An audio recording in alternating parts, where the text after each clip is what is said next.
All right, welcome to FreeThinking Ministries, a podcast where we want to help people reason together by applying logic and sound theology to all aspects of life. And Tim, you've got your BYU shirt on today. Come on, go Cougars. Which can only mean one of two things. Either we're recording this in March and basketball's going, or it's not March. No. Oh no, it's not. Or we are going to have a conversation about the Church of Jesus Christ of Latter-day Saints, and I think it's the latter.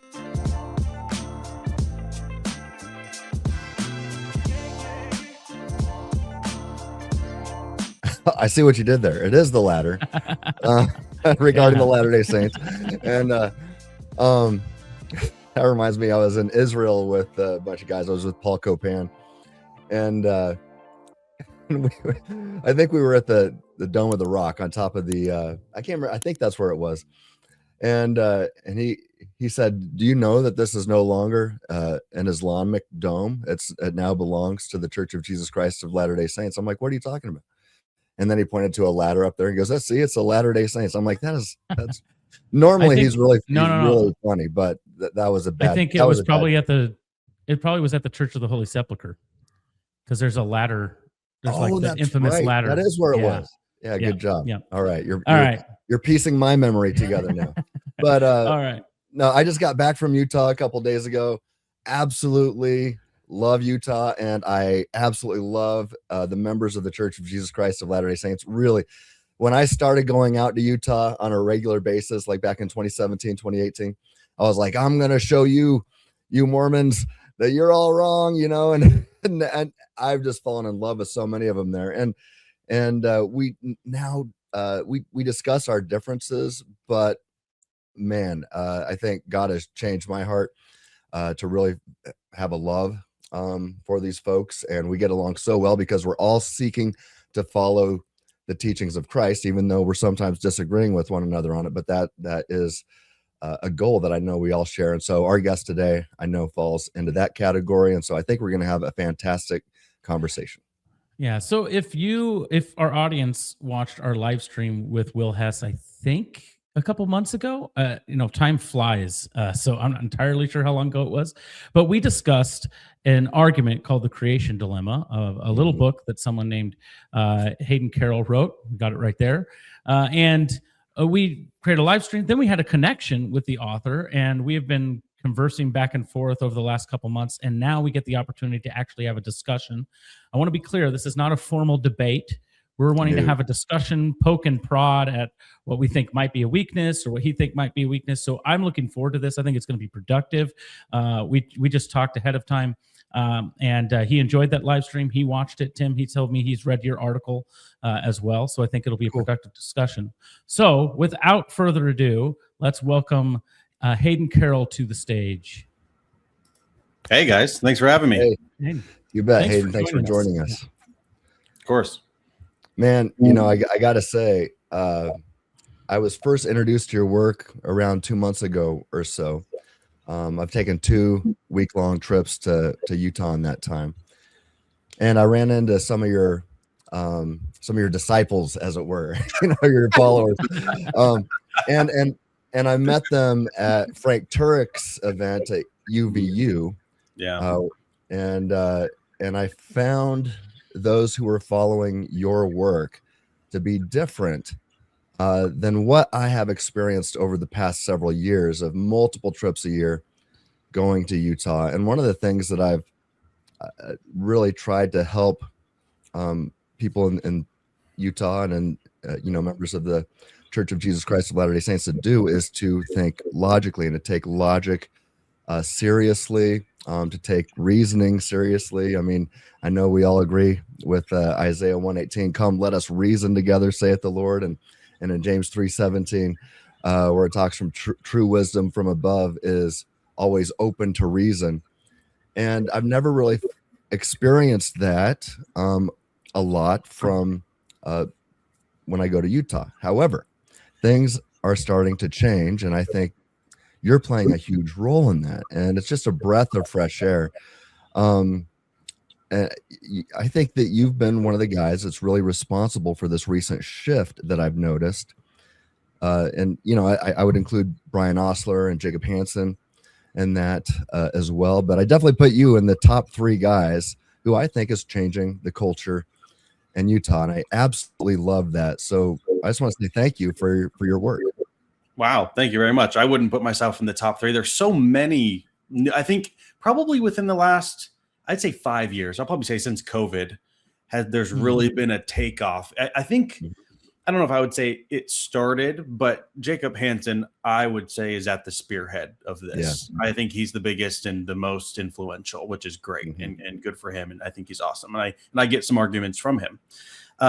But that started when Jacob and I had our in-person debate at Apologia Church. Did you see that? We did a debate moderated by James White. I know you did a debate with James not too long ago, a few years ago. Yeah. He moderated a debate on what our final authority should be between Jacob and I, and then 2 of their deacons at Apologia Church here in Mesa. Okay. So that started, Jacob's channel started taking off after that. And then we've had way more content creators, Latter-day Saint content creators come out and kind of engage with what I think you're saying is the more logical, rather than just like bearing testimony, right? Because that's kind of what we used to do, is like, I had this spiritual experience, and that's kind of where it lands. And I think we're getting past that in a good way. Yeah, I agree. And to be fair, I was just going to say, and to be fair, that's what I know, that there's like a line of demarcation. We'll use terms like Creedal Christianity, and then you have the LDS Church to kind of markate between the 2 groups. But to be fair, in especially evangelical world, that argument from experience has also been probably the major argument that you would run into on a college campus or in churches. So it's not just the LDS that have mostly argued from that. I think a lot of I would cringe when I would go and say, no one can argue with your experience. And I'd be like, actually. Well, I will say, just to kind of back that up slightly, like, I personally do believe that like the truest form of knowledge is God speaking to you, but it's not good apologetics, right? Just I had this experience. It's not an argument. Yeah. And so, anyway, I think it is necessary. Actually, I think direct communication with God to the individual is necessary, but apologetically, it really falls flat because it doesn't prove anything at all. Yeah. William Lane Craig likes to say that's the difference between knowing and showing. We can know things to be true via the inner witness of the Holy Spirit. Yes. But have fun showing that to somebody else, and just sharing your testimony isn't going to cut it. And I think we're starting to learn that. Latter-day Saints are starting to understand that. Yeah. No, I've definitely seen a kind of a survival of the fittest going on in Utah, and it really, I am so pleased. It makes conversation so much more enjoyable, and bridges are being built. That's one of the things I wanted to talk to you about a little bit. Because one thing that surprised me during my recent conversations there in Utah was that many of your followers and we actually found substantial common ground regarding the Trinity, and we wound up agreeing that the doctrine of the Trinity, and I don't know how you would feel about this, but we kind of, just on this last trip, I felt like we were able to build some big bridges, because many of them, I'd say the younger critical thinking LDS folks, have, at least with interaction with me, said, the concept, not only is the concept of the Trinity not logically incoherent, but it is consistent with Joseph Smith's visions. That is to say that, if the Trinity is one supernatural or spiritual / soulish substance, or a being possessing 3 centers of consciousness, and if each center of consciousness can take on bodily form, like Trinitarians affirm, then the Father and Son appearing in bodily form is not inconsistent with Trinitarian theology. It's what we would expect. So I guess we were just saying, we kind of came to the conclusion together that one could even note that some classical Christian interpreters have seen, well, Josh, I think I'll let you bring this up regarding the Genesis 18. Yeah, because you were talking about that with me, but Josh, why don't you share that really quick, and then we'll let Hayden respond. Yeah, well, I think it's important to note there are different formulations of Trinitarian thought. So there's, classical Trinitarianism, social Trinitarianism. You're talking about social Trinitarianism. which would posit that there's one divine substance and three sets of consciousnesses. I can't say the word consciousnesses. Okay, tongue tied. But one of the even classical and creedal Christianity interpretations of the three visitors to Abraham's house when they're talking about Sarah being pregnant with Isaac is that that's actually a theophany where the Trinity, three persons, one essence, actually takes bodily form in those three persons. Now, there's other ways to interpret that passage, but it does have precedent in historical creedal theology. So we were wondering what your thoughts were on that. I know that will lead into the book you wrote, The Creation Dilemma, as we talk about it, but that was just something that we interacted with in the last week. I think if you are positing in any particular Trinitarian notion of God that they are of the same substance or the same being, I'm not sure that we can square that with our theology. I think we are okay saying that three beings / persons, we would say that one being cannot be three persons. Like, it may not be illogical, but there's no place in reality where we've ever seen that. Like, there's no reference point. There's none at all. It's just a proposition, and I can understand how you get there, or how most Trinitarians get there anyway. But if by Trinitarian you mean consubstantiality between the Father and Son and Spirit, I would say that no, we're not able to affirm that. We are able to affirm that there is one God, but we don't mean one being. We mean one. Right. Yeah. I get. So tell me what you think of this. Have you heard of the Cerberus thought experiment? Yeah, the three-headed dog. Yeah. So Lane Craig. That's right. That's right. So, and I think I've taken this just a little bit further. But like, we can imagine one dog with three centers of consciousness, or three persons, definitely three personalities within the one dog substance. And three centers of consciousness, each of which could say, I think that. And then if we say Hercules stabs Cerberus in the heart, and then the soul or spirit of Cerberus survives the death of the dog body, then it stands to reason, at least we can conceive of having one spiritual substance with three centers of consciousness. And so as far as that goes, it's not incoherent. And then if we say, but Joseph Smith said, well, hold on, I saw two personages, each of which were flesh and bone, we would say, well, of course you did, because that's how persons of the Trinity reveal themselves to humanity. We know that is true with Jesus, and with what we had in the Old Testament with theophanies. So what I was saying to them is, look, I'm not asking you to affirm the Trinity, but I'm saying, can we at least get to the point where we say, well, it's not incoherent, and it's what we would expect Joseph Smith to experience if he were to have a vision like that. Then if one did, here's where I'm trying to build a bridge. For me, it's for somebody who, I guess I would say, if one did want to affirm that possibility, could they still be a member of the Church of Jesus Christ of Latter-day Saints? A lot of the folks who I'm talking to recently said, yeah, I don't see why not. What do you say? Are you asking, just to clarify, are you asking, can Latter-day Saints be Trinitarians? Yeah, not that they have to be. Is it compatible? I would say, if you want to be in line with what the church currently teaches, no. Right.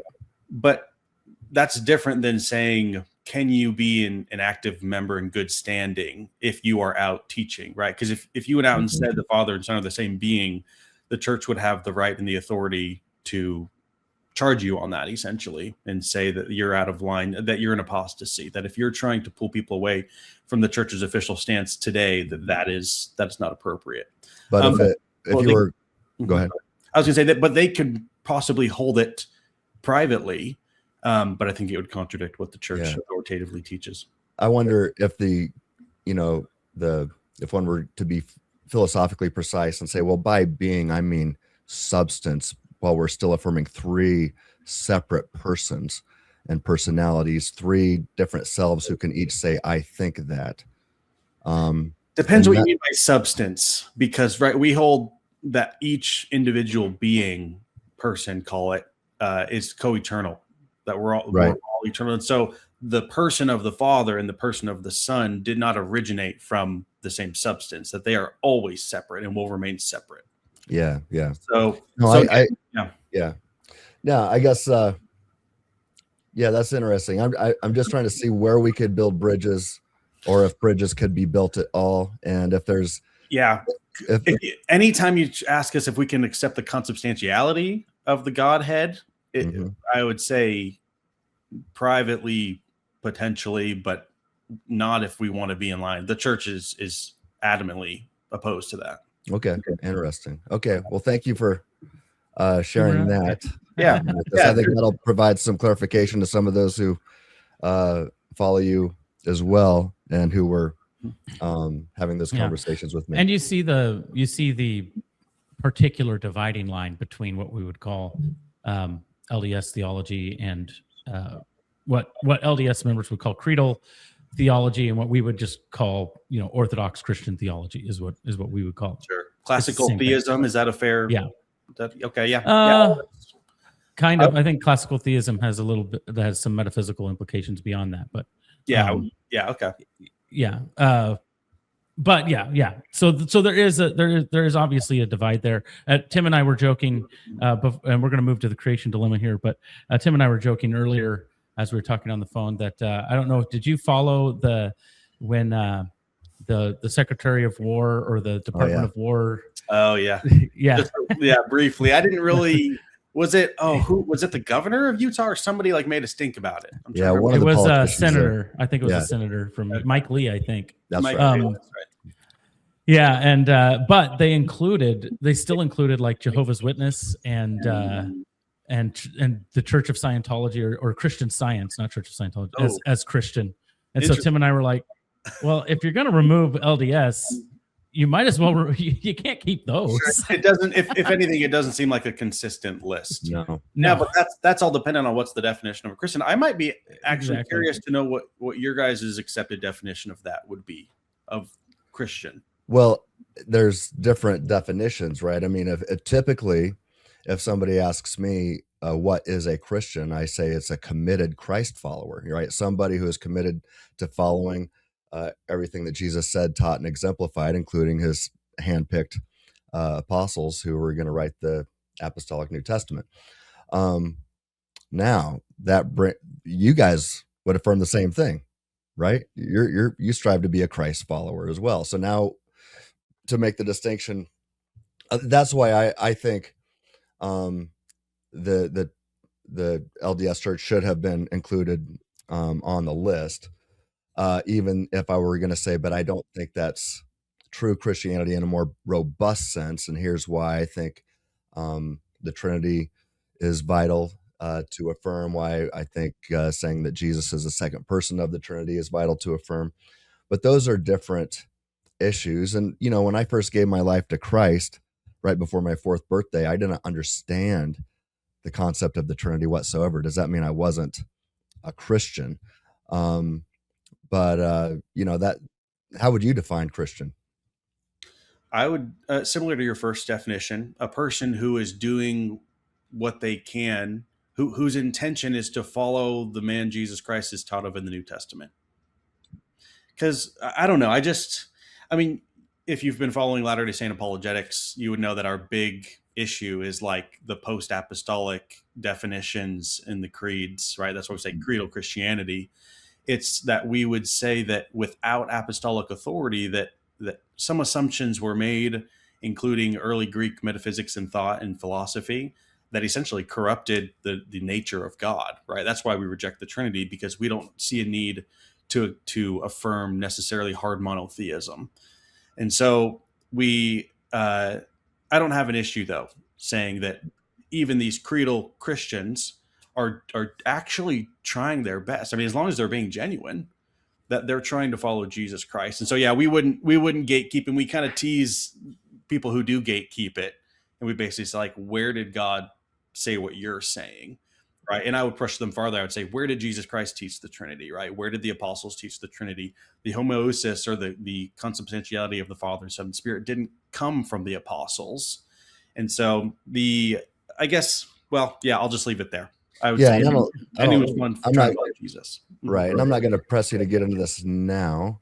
I'd love to have you back if you want to keep having these conversations. But I mean, I would just say the reason why I believe in the concept of the Trinity is based on the whole of Scripture from, Old Testament through New Testament, and especially, things like Paul seems to be pretty clear, it seems to me, like in Colossians, for example, in Colossians 1, where he is describing Jesus as the creator of all things visible and invisible. And if there's only one God, and God is the creator of all things, and Jesus, according to Paul, is the creator of all things, that seems to be like, okay.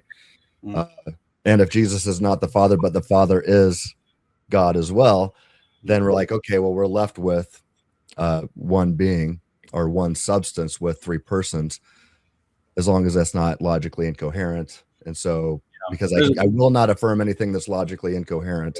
That's my goal, right? But anyway, let's bracket that, because I don't want to get sidetracked onto I would love to get sidetracked into it, but that wasn't the reason we asked you onto the podcast. No, hey, I would love to talk about that, but let's do that next time. You're more than welcome to come on whenever you want, and we will have these discussions. But I want to talk about your creation dilemma.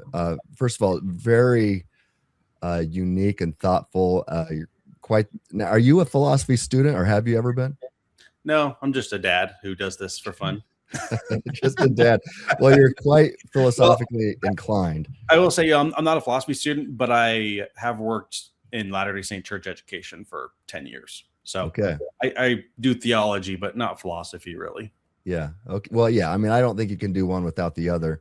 Well, you can do philosophy without theology, but it usually winds up being really bad. And so I say that philosophy and theology are inextricably linked, really. And who was it that said that philosophy is the handmaiden of theology? I can't remember where that came from now, but something that sticks with me. But anyway, just this morning, Josh sent me a video where you talked about the moral part of the Trinity. And I guess that's why I wanted to bring up the Trinity first quickly, because there you bring in your creation dilemma, which I was familiar with from some of your other work and your book.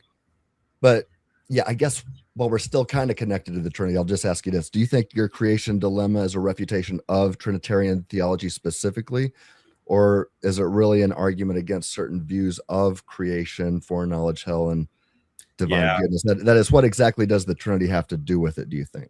Yeah, I would say it has to do with the Trinity in as far as those who affirm the Trinity, maybe not all of them, because I actually have met some Trinitarians, all Protestants, because they can commit heresy without being killed. You know what I mean? That's a joke. But the Catholics have a really hard time with this because they can't go outside of their dogma. Yeah. And I will say that most Protestants I meet aren't willing to go outside of these particular attributes of God. So that's all to say, it's not necessarily a critique of the Trinity. I do have a banner, like when I go to Arizona State and I set up my table and I talk to people, it does say the Trinity is evil.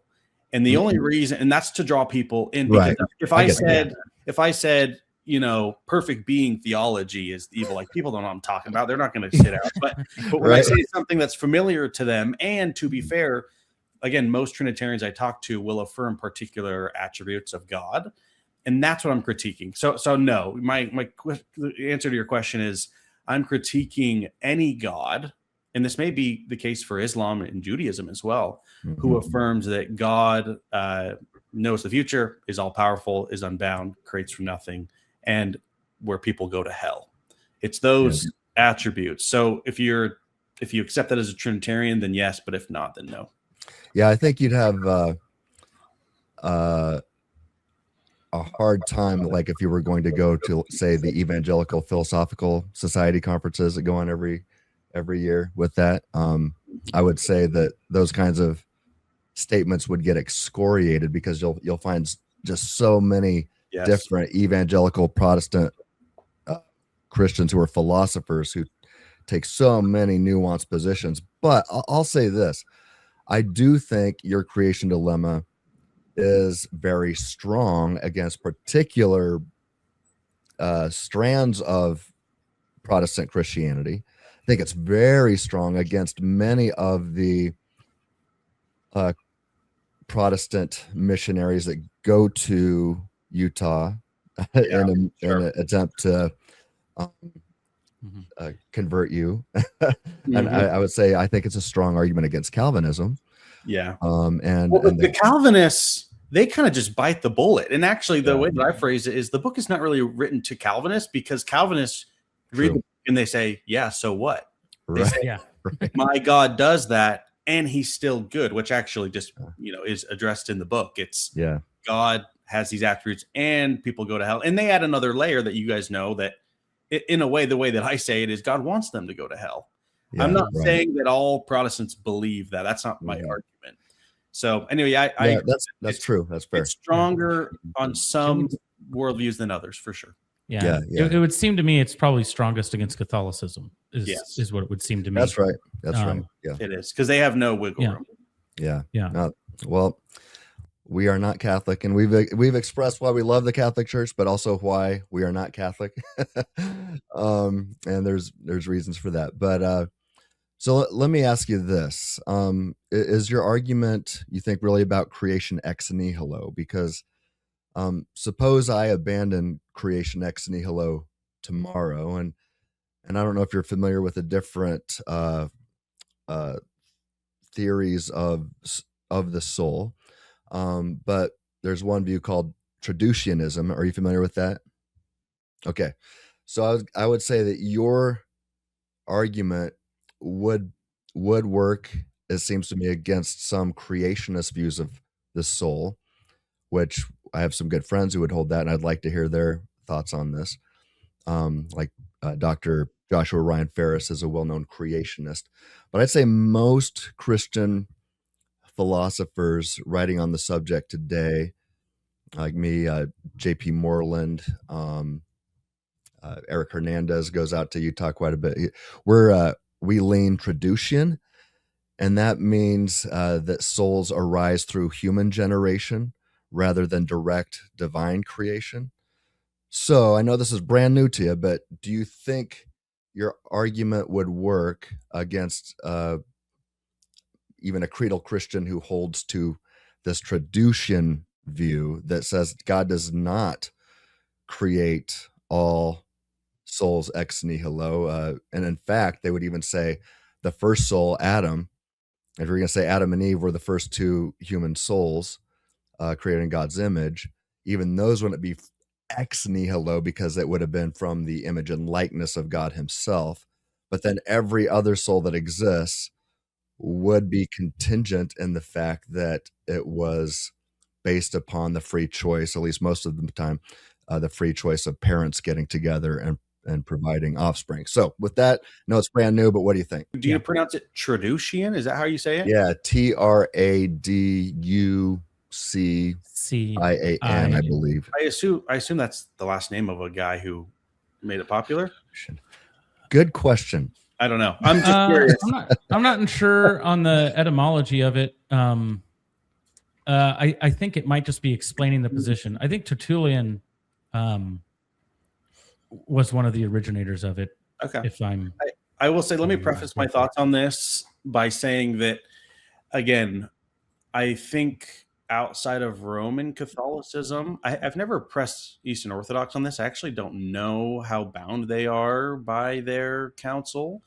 But when I talk to Protestants, I'm not here saying that there's no solves for this dilemma. I'm saying that if you affirm these particular attributes of God, that's where the problem lies. So this position of souls are, if I'm understanding it correctly, souls are created by humans in a way. Is that a fair way to say it? Hey, we hope you're enjoying the conversation so far. Hey, please do us a favor. Check and see if you're subscribed. If you're not, a lot of you aren't, but if you're not, please subscribe, hit that notification bell. We'll get back to the episode in just a second, but we can only exist also because of viewers like you, people who support our channel. So you can go to freethinkingministries.com/donate and you can be a part of the team. We'd love to put you on our email list as well. Okay, now back to the conversation. Yeah. Basically through procreation. Yeah. Yeah. Okay. And so does God play any role in creating that soul? Started the process with Adam and Eve, breathed the image, the likeness into humanity, into human nature. And then through did he do that through their consent, or did he force them into the creation process? I would say Adam and Eve did not have a choice whether, and we don't have a choice whether we're going to exist or not either. But Sure. Yeah, they were the ones that came into existence via the free choice of God. Yeah. And God provides the necessary and sufficient conditions for the existence of Adam and Eve, where everybody else, God only plays a necessary condition, but not sufficient. So you don't get determinism there. Right. And I would say, and just to clarify, I maybe think that you guys may have misunderstood part of my argument, at least when I watched your live stream. Mm-hmm. I don't believe that foreknowledge constitutes determinism at all. That's not part of my argument at all. And even I had just your article pulled up. This might be a good time to just mention it. Yeah. Really good article, by the way. I really Thank appreciate your engagement with it. But I think there is an error that I think is a really important here, where you talk about granting the strongest possible version of the objection. Mm-hmm. You say, for the sake of the argument, let's assume eternal conscious torment is real. I know you talk about different versions of hell, but let's assume it's real. Some persons will freely experience it forever, and God knows this prior to creation. And then the next part, I think, is where you might be misunderstanding. Okay. You say, even if we grant each one of these assumptions, the conclusion does not follow. Why? Because the argument depends on a crucial but mistaken assumption. This is where I would deny that it relies on it, because I actually deny this assumption. Okay. That foreknowing an outcome is equivalent to attending that outcome as an end. My argument doesn't rely. I don't believe, because I'm not an open theist. I do believe God knows the absolute future, and that we are also free. Oh, awesome. Yeah. And so I was under the assumption that you were probably leaning open theism. No, I actually have a open theism debunk video coming out soon that I'm gonna kind of push against Blake Ostler and Jacob Hansen a little bit. Oh, nice. So, okay. Anyway, maybe I'll send you my script. I know you're not an open theist, so right. But I don't think that creation from nothing is required. My concern, and this may be a solve, I'm not saying it's not a solve to the creation dilemma, but my concern might be, if God initiated the creation process knowing who would go to hell, that act is still a moral act. Yeah. Even if he's not like participating in every single soul created, that he started it. Okay. So he knows what's going to happen. He created Adam and Eve knowing what kind of children they would have, knowing what kind of children they would have, and so on. And so I'd have to think about that, but I think I still might have a problem with it. Well, let's think about that together a little bit, because I feel some initial, an initial intuition. I think many people will too agree with you. Like, yeah, okay, well, why would there does seem to be a moral act there, and if God's going to create a world, and this is just going to apply to, this would definitely apply to my Molinistic view that that God created a world in which he knew who would freely choose to reject him forever and who would not. So even if it's a creation ex nihilo or not, it seems that this could be pressed a bit. But I guess when I also think about it, let's say that God created a world where he knew 500 billion souls would freely choose to enter a true love relationship with him and everybody else, except there was one person who would freely choose to reject it and therefore freely choose to separate himself from God's love and grace for eternity. Should we give that one person veto power over the rest of us? It seems kind of selfish. Yeah, but that's not what I'm saying. That's not my argument. Okay. This is addressed in chapter 4 or 5 of the book about the greater goods argument. Right. Because you're saying, would it be better to let the 500 billion go to heaven if the one person going to hell was required? It's not required. Okay. So if it's not required, then I just wouldn't create that person. Well, what if? Okay, but what if? So this gets us into traducianism again, because here's a true story. I was doing it when I was still a youth pastor. I was doing apologetics, an apologetics breakfast for high school students before school would start. And so we'd get up early and go get breakfast and engage in apologetics. And this very aggressive atheist 16-year-old who was raised in an atheist household, like the old Alex O'Connor. The old one. The young Alex O'Connor. Yes. Yeah, that's exactly right. So he came ready to just throw down over breakfast, and 2 weeks later, this is literally 2 weeks later, he gave his life to Christ. Now, his parents, 15 years later, are probably even more aggressive in their atheism than they were then. Wow. It seems likely that they will. If anybody's going to freely choose to reject Christ forever, they're in that camp. But they would have to exist for my friend Sam to exist if traducianism is true. And I tend to think it is. So God couldn't create a world with Sam if he didn't create a world with Sam's atheist parents. So that's where so why should Sam's atheist parents have a veto over Sam's eternal relationship with Christ, not to mention all of the rest of us? This would be my question. I might say, because I think, does this have to do with like your most feasible worlds argument? Kind of, is that part of it? Yeah, that is related there. Yeah. Because I do think that this is your strongest objection. But again, if God is unbound and all powerful, and maybe this traducianary, I forget how I'll take it. Yeah, that's right. Yeah, it works. Part of maybe why I would struggle with that is because, in a way, maybe that binds God, or it stops him from doing everything that he would want to do. Because here's how I would say it: if I really wanted Sam to exist and to go to heaven, I would just snap my fingers and I would create him. I don't need his parents. So that's what I'm saying. In my book, I'm critiquing the God that can do anything that's not illogical. So if you're positing a God that can't do that, then I'm not critiquing that God. And it may be a solve. It may be a solve for this, but I'm not sure how many Christians would. I don't know. I don't know how many. Yeah. Well, it could be that whatever the essence of Sam is, would not freely enter into a love relationship with Christ if he were not raised by atheist parents. So now we're not in a position to know that, but an omniscient God would be. And I like to compare this to my grandpa who fought in World War II. He gave his life to Christ because of Hitler. Basically, he was fighting Hitler, right? And the Nazis.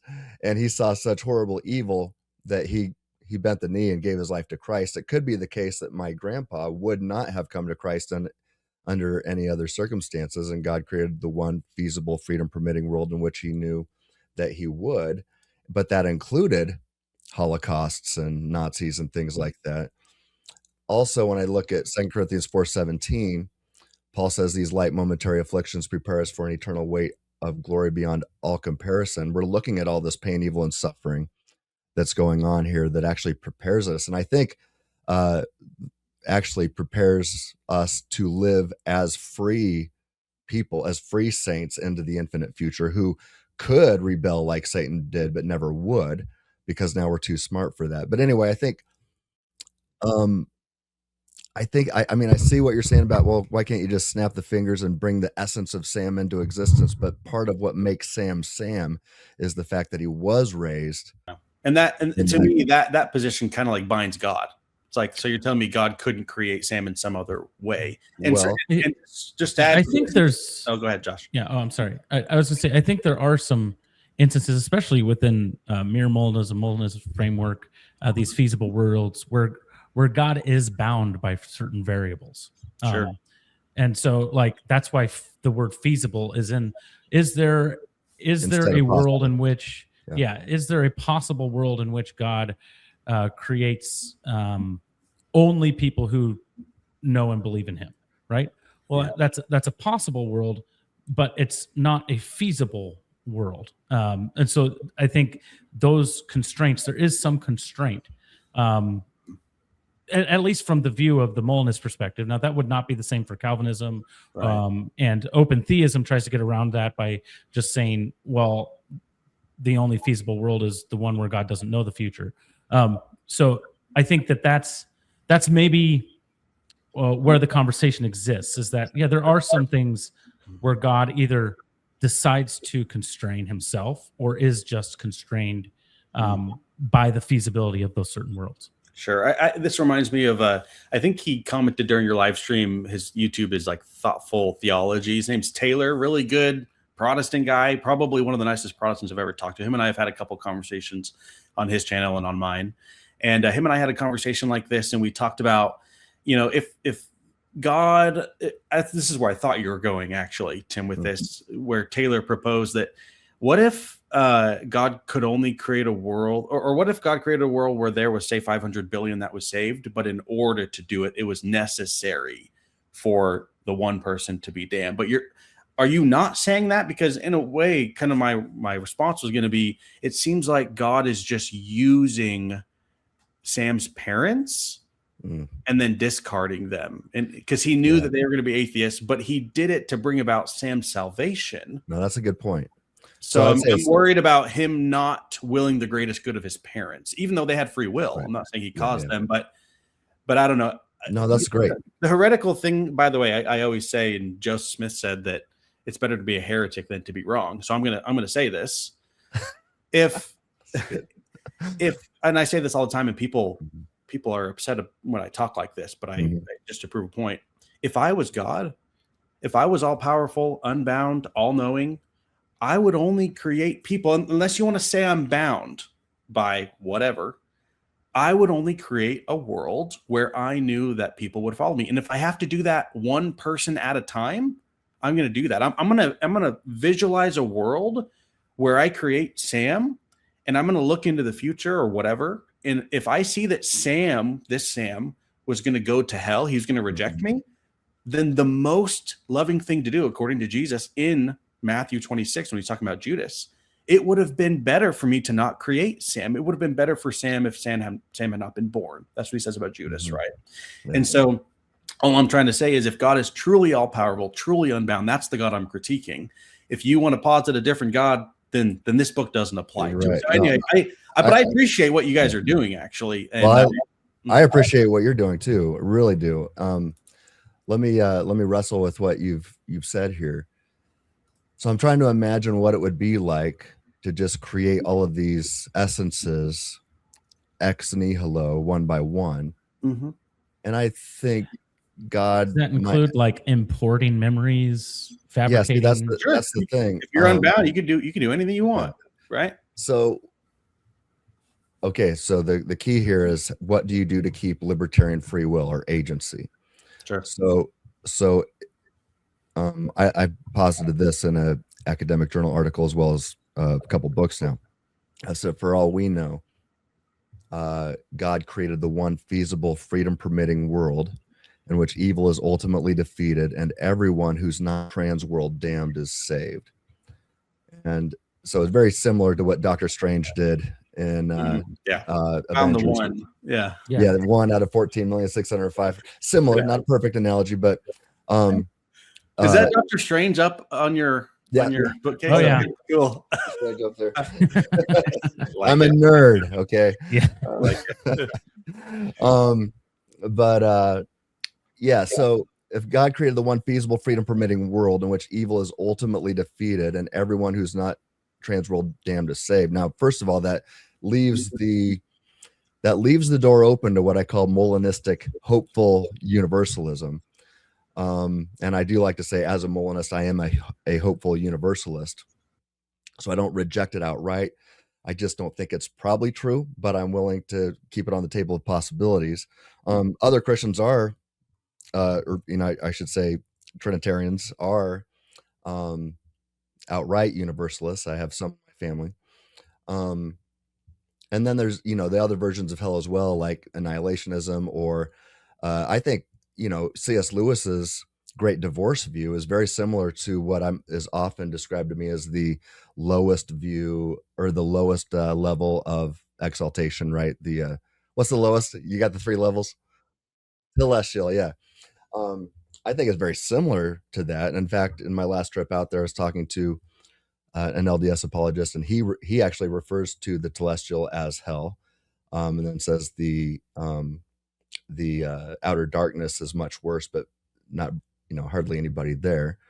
But I do think that would raise some issues, though. Like even on LDS theology, you've still got outer darkness, and then you've still got telestial, which is not as good as the you're not leveling up.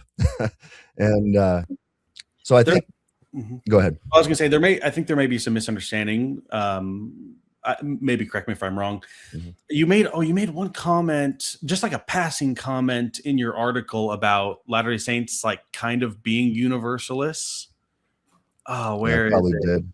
You don't have to find it. I know I probably did say those lines. He said, but not almost universalists or something like that. Yeah, something like that. Just so you know, in order, our doctrine is very clear. In order to enter even into the telestial kingdom, an individual must accept Jesus Christ. Right. Like, that's not like you can just do whatever you want and then you get to go to this heaven. That's not it at all. You have to repent. You have to accept Jesus Christ. So I wouldn't be comfortable saying telestial kingdom is hell, because you're still with God in a sense. You would say with the Holy Spirit, right? And are you saying that everybody there is committed to following the teachings of Christ at that point? To an extent, yes. And that they're separated actually on how much of Christ's law are they willing to adhere by. That's actually what separates us. D&C, Doctrine and Covenants 88 talks about that. So could Hitler be there and still want to persecute the Jews? Probably not. I'd want some clarity there. We don't have the laws written out, so I can't say these are the laws that are required. But probably not. You have to accept Jesus Christ as your Savior and confess that He's Lord in order to do that. Now, can you turn around and say that you hate people? I don't know for sure. I would hope not. But that to me would seem like a kind of a hell. Like everybody's saying they follow Jesus, they love Jesus, but they still hate each other. And that's why I'm hesitant to say, because accepting Christ as your Savior can perpetually doesn't allow for somebody to have hate in their heart for right. Just to clarify really quick, I would say we're just really quickly, we're not universalists, because people who don't accept Jesus Christ, those are the ones who would stay in what I would call hell or outer darkness. I would say those are the same. Now, okay, sorry, Josh. Pulled that thought. I wanted two things really quick. I would say, doesn't the existence of outer darkness count as hell on your? It seems like that would still be something that your argument would have to contend with, number one. But you did ask something about Sam's parents existing necessarily, and or they're rejecting being atheists existing necessarily or something. I'm like, no.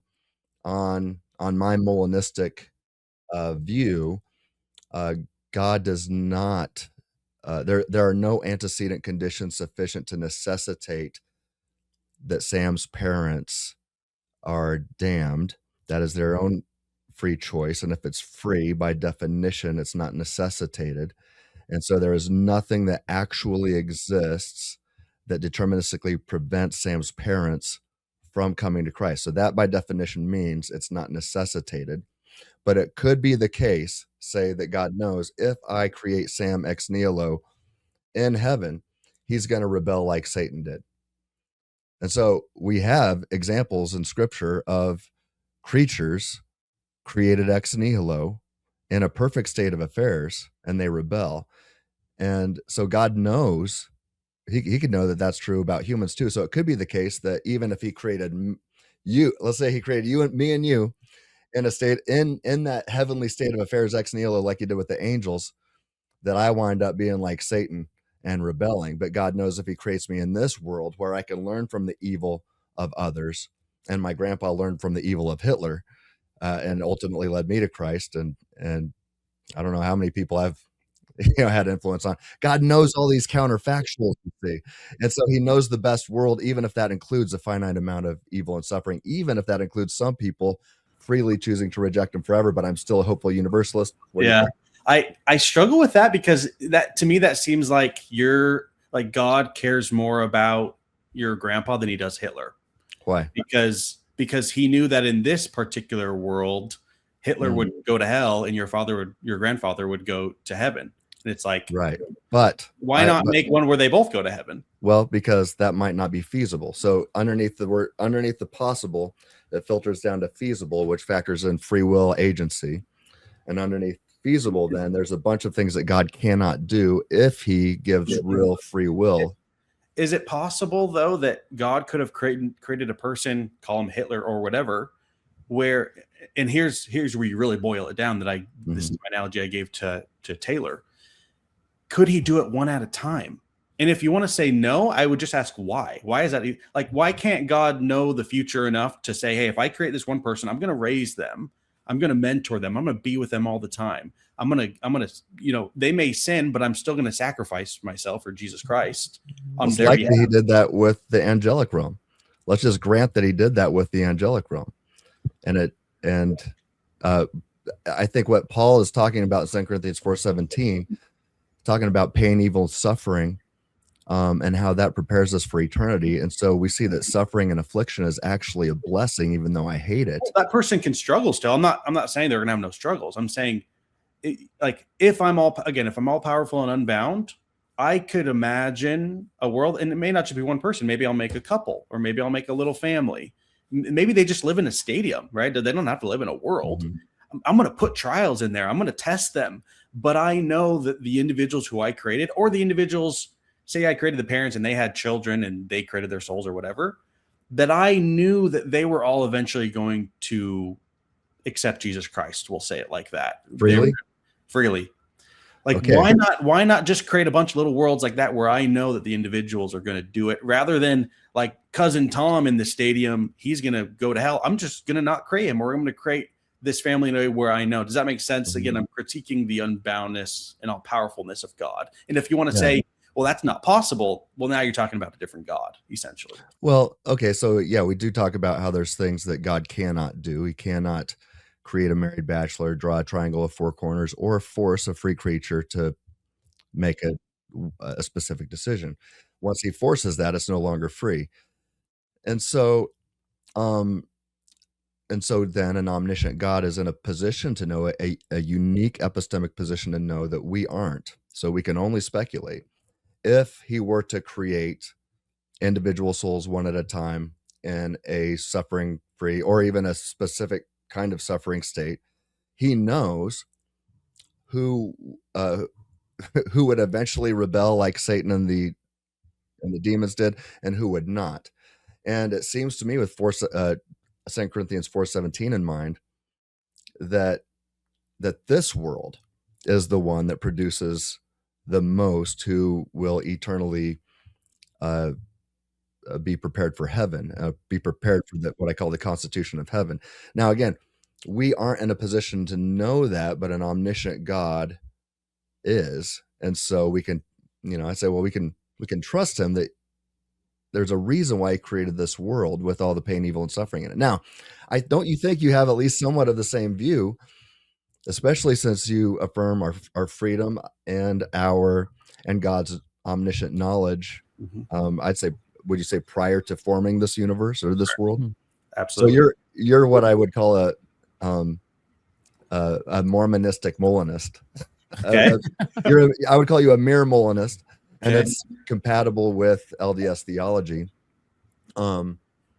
So when you have that, plus you even have the outer darkness, and let's just say even one person went to outer darkness, I think you still have the same issues that I would have. What do you think? Yeah, did you read my book? This is addressed in chapter 9. I didn't read all. I read the part on Molinism, and it's the other part. So help me out. Me out. So this is good. I'm glad you're pressing me on this, because I had the same thought. I'm like, as I'm writing this, I'm like, wait, don't I have the same problem? And I've come to the conclusion that I don't. So, and here's why.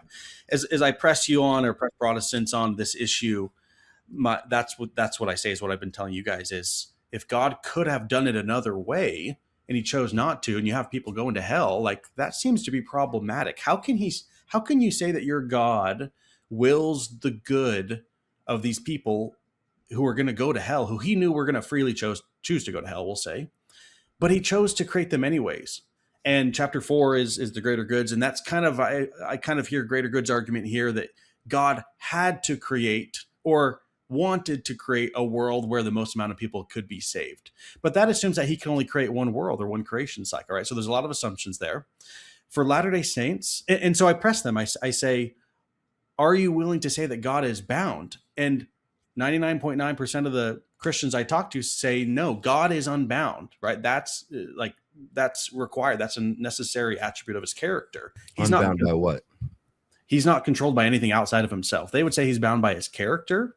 That you guys might say that, but character and nature. There's nothing that deterministically puppeteers God. Yeah, he's the source. Yeah.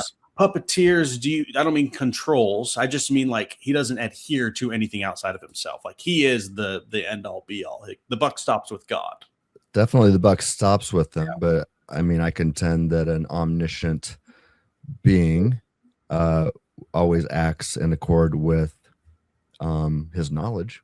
Yeah, okay, and that's fair. Yeah, and so that would include foreknowledge, middle knowledge, okay, and that would include how. And there are certainly things that do constrain within that, like if he wants free creatures to love him, they have to be free, so that constrains him to interacting with them. So there is a constraining feasibility there, and it could be the case that there is no feasible world in which you create free beings and they all freely follow him. It could be the case. So that would be a constraint. Yeah. Right. And I would press that to Protestants and say, you are also positing a limited God. I posit a limited God. I just admit it. I just say, yeah, God, someone, how do you want to say it? Kind of like you just said, someone cannot be forced to love because that's not love. Right. Yep. But that has nothing to do with God's character. That to us, we would call that an eternal law, right? It's not, I guess it kind of falls in the realm of logic, right? Like Mary Bachelor and things like forced love, maybe. Yeah. But triangles with four corners. Totally. Just can't do it. Yeah. And so in a way, I would kind of tease Protestants by saying you also kind of would say that God is limited, and you would qualify that. We would say, and you've probably heard this before, maybe from individuals you've talked with at BYU or whatever, but the two solves, I think, that can be substantiated within Latter-day Saint theology, assuming that we are correct. The first one I think is the most powerful, is we believe in what we'd call eternal law. We would say that there is an actual law, call it reality, outside of God, that God didn't create reality. God exists, we all exist, including God, inside reality. And so he's not able to change that. And this is how we solve like the problem of suffering. Like in order to become like God, we are required. It's an eternal law that we are required to come to an unjust world, right? That we posit that, or that we consent to doing that. And that's actually the second solve above eternal law. Like eternal law removes the moral weight of God sending people, we'll say, to an unjust world. And the other, and that has to do, I should say, with respecting our free will, which leads into my second point, is that we believe that each individual consented to enter into this creation cycle, is what we'll call it, what we typically call it.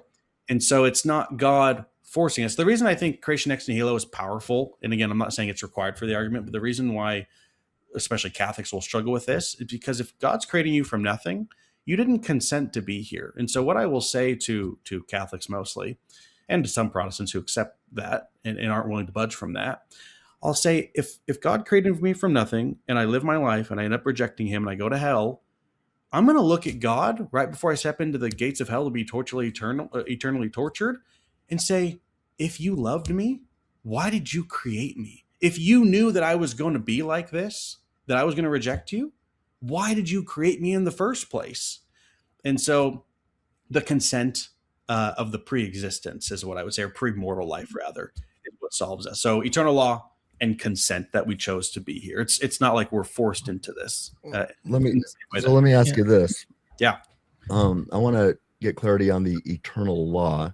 Yes. I mean, I would just say, well, there's that logic is grounded in God's nature. I think John makes this clear in John 1:1 when he says, in the beginning was the Logos, and the Logos was with God. You know, and the Greek word logos means the principle of reason, and that's where we get the term logic.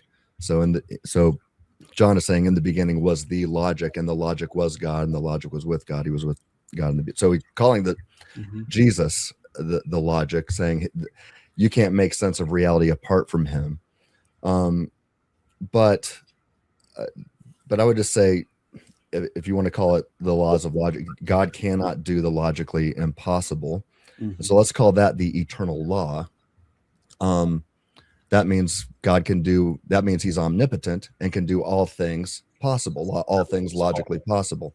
Correct. That's just simply what it means to be omnipotent. So I'm having a hard time seeing we wouldn't restrain it to logical restrictions. We'd say there are moral restrictions on God. But then so who issues these laws, these moral duties? It's not an individual, it's reality itself. It's non-personal. Correct. Yeah. Sometimes when you guys posit your understanding of God, Latter-day Saints hear eternal law. It's like, I don't know, do you guys believe God is being itself? I know some people we're not Thomists. Okay. Well, when I talk to people, they talk about being itself, and I'm like, so you're saying God is reality? And a lot of them would say yes. I don't know if you would say he's ultimate reality, that he's the only necessarily existing thing, and everything else is contingent. Okay, but that's different, because we wouldn't say that souls are contingent, right? We'd say souls are necessary. Right, just as not. Yeah. So, okay. So yeah, I'm not saying I have a proof for this. This is theology. This is revelation. We would call it. So you would reject the moral argument for God's existence? Correct. Absolutely. Interesting. Well, that's another thread we could pull sometime. I want to press a little bit on the on the premortal existence stuff. Oh yeah, and I want to get to the consenting thing, which is probably which is probably where we're both going. Maybe take it, Josh. So now you can correct me if I'm wrong here, but in LDS theology, what happens to a soul if they reject embodiment? If they reject it, are you talking about someone who is in the premortal life? So let me back up one more step. Yeah. Our theology lends itself to the idea that there were what we call intelligences. Some people would say that that's a pre-spirit. That's my position. There's different positions on whether that was a spirit or did we have to get a spirit body or whatever. But we'll say in chaos, I would say in outer darkness, where God the Father invited us into a loving relationship with him. And my personal view would be that he provided a spirit body for us. Now, how did we receive that spirit body? There's no doctrine whatsoever. You'll see some Protestants caricature and confiscate or presuppose or assume our doctrine on that, and we just don't have any. But we get this spirit body, and then from there, our doctrine is that all those who accepted Jesus Christ, or rather who accepted the Father's plan to receive mortal bodies, came to earth. That's us three. And that there was another group of individuals who decided to follow Lucifer, the fallen angel, we'll call him. When we say angels, we mean pre or post mortal humans, right? We believe there's no ontological gap between us and angels and God, actually. But yeah, those individuals we would say were cast down to the earth with Satan. So if they rejected, if they accepted a spirit body, but then rejected a physical body, they would still be here in a spiritual form with us here. They'd be cast down, essentially. Yeah. So it seems to me that your dilemma just kind of kicks it back, even with this consent angle, because really, if you don't consent, you're constrained to being kicked down with the angels or constrained to the outer darkness. But they consented to enter into the process. I mean, they knew from the beginning. They were invited from chaos to enter into that original state. But you said the chaos is sort of outer darkness. Yes. Right? And where God we invited. Correct. Yeah, and God invited people, and if they could reject or accept that pre-mortal spirit body, and the ones that reject it, stay in the outer darkness, and then the ones that come the ones that come, and then reject a mortal body, Correct. are and the other angels, and are also going to be cast in the outer darkness. Is that correct? Or am I? Yes. The principle is that they've consented from the beginning. So to me, it's consent. It seems to be consent under duress. No, because we would say that they've known from the beginning. When God said, hey, do you want to come into this? Here's the first stage. There will be a second stage. So the pre-existing intelligences, they're agents, right? With Yes, free will. Always, yep. And they have the free choice to enter into creation. Is that right? Yes. Are you talking about the intelligences or the spirits? The thing that you would refer to as I. Yeah, the intelligence in its first state accepted to receive a spirit body, right? Okay. So I think I'm more concerned with the intelligence. Okay. It seems to me that that's very similar to what I refer to as a soul, something with intentional states of consciousnness and free will, where they can think about things. Yeah. It's the individual self. Okay. But without a doctrine on form, we'll say. Fine. That's what I call a soul, or something very similar anyway. And so the intelligences freely choose to enter into creation, not knowing how they will freely choose once they get here. Correct. But does God know prior to them going into? Yeah. So he's allowing them to go into. He's required. He's required to let them go in. And why is he required? Because eternal law requires him to respect their free will. Why is that? Because he wouldn't be God if he rejected their free will. Well, that seems circular. Well, what makes him God is that he lives perfectly to eternal law. Eternal law requires him. So it seems like eternal law is the God of gods. That's what I'm saying. When you talk about gods, we hear eternal law. So but there's like an abstract. So the eternal law would be some abstract. It's reality. It's reality itself. It's kind of like, here's my best analogy. Let's set aside our theological beliefs. Let's say we're all atheists. If I jumped off a cliff and then somebody said, well, let's blame gravity, we would be like, well, what do you mean? Like, gravity's not a thing. Like, it's not a person. It doesn't make choices. It just, but it's a force. It's a force, yes, but it's not making choices. It's what is. And the individual will be responsible for jumping off the cliff. But an abstract, if we're going to say that an eternal law exists, that would be at best an abstract object. And it's not an object. I wouldn't call it an object. Abstract concept. Is it a force then? Is it a concrete, or it's either concrete or abstract by definition? I would say whatever. How would you define like the laws of physics? Concrete.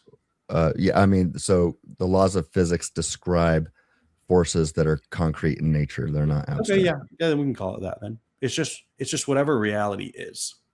Okay, but so there's a physical and there's a moral side to it. Is the idea? So, but concrete things like forces, like gravity, is not something that we can choose to resist or to not obey.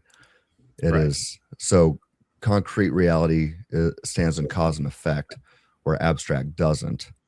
And I guess, I mean, we're getting into the metaphysics and how to make sense of it. I want to ask, I guess I'm having a hard time making sense of objective morality, if that's the case. Because here's one reason why I love the concept of the Trinity, and why I've already explained why I think it's technically compatible with LDS theology, because the reasons I'm given that LDS can't accept the Trinity is because of Joseph's vision. And I say, no, that's completely compatible with the Trinity. But if the Trinity were true, then you would avoid the infinite regress that I know you constantly get hit with, probably, right? So you'd avoid that, which I would say is logically impossible to have an infinite regress. But if you start with a Trinity and a maximally great being, there have been deductive arguments offered recently that a triune being would have to, or that a maximally great being would have to be a triune entity. We can get into that if you want to. With the Trinity, you have love eternal without beginning, and then everything else that exists is created on purpose and for the specific purpose to correspond to ultimate reality that never began to exist. So on the Trinity, love is more fundamental to reality than matter. And then our existence it's objectively true that we were created to love God and love others. Therefore, there would be objective facts about our existence, irrespective of the subjective opinions of humanity. That's how I make sense of objective morality. And you only get that if God exists. But on your view, are you saying that we were not created on purpose or for the specific purpose to love each other? I would say, well, okay, that's multi-layered. We weren't created, right? Mm-hmm. So I would say at our most fundamental level, we weren't created. Now we were given, I'll say functions, that we were provided functions to where I don't actually have a problem saying that our main goal is to love. I think saying that, I would say morality is language that we use that describes whether or not we are getting closer or farther from well-being, ultimate well-being. Mm-hmm. And so I think love is part of that. Like a perfect love is language we use to describe, right? Our ultimate goal, I don't have a problem saying just within locally speaking, rather than huge Latter-day Saint cosmological and theological, ideas or assumptions, that our main goal is to learn to love God ultimately. And that that when in a Latter-day Saint conception of salvation or exaltation, that we achieve exaltation, if you will, or we receive exaltation as we choose to be in a completely loving relationship with the Father and consequently with those around us. Right? I would say the two first and second great commandments, mm-hmm. God and to love our neighbor. So I don't have a problem, and maybe we don't have time to flesh it out right now, but I don't have a problem saying that love is required. But again, we would just see it outside of the person of God, because again, we don't see an ontological gap between us and the Father. He has a physical body, and I wish we had some more time to talk about the first vision, and whether or not that's compatible. Because you can come back. Yeah, I don't know your guys' view on like the Father. You don't believe has a body, right? So, but he can display himself with the body. Okay, yeah. So I don't know. We could talk about that another time, probably. Yeah, I would love to do that. We've kept you longer than we said we'd keep you. Yeah. And Hayden, I just have absolutely enjoyed this. I hope that we have many more conversations, and I just want to encourage you to keep being a great example on and just showing people how to take critical thinking seriously. And let's keep doing that together. I agree. All right.